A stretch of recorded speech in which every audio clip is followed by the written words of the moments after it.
what can they expect to walk away with? And there may be some top skills that students who attend 586 will be able to apply. I know the SANS promises you will be able to apply what you learn immediately upon returning to work.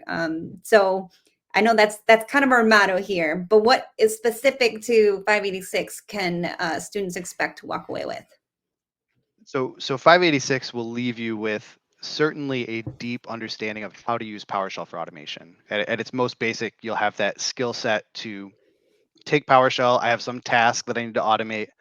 I will have the skills to use PowerShell to automate that task. Where I think it goes a little bit above and beyond is, since it's so blue team focused, what we did was we picked out kind of the most common pain points. Like, I need to make these two tools talk to each other.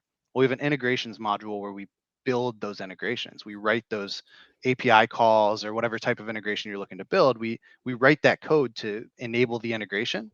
And so you kind of leave with these practical code segments that are implementing what I see in a lot of organizations as a need in terms of automation. So, we take certainly the PowerShell piece of it very seriously. We focus on teaching PowerShell, but with respect to what I know many organizations are struggling with from a day in, day out basis on the blue team side of things as well.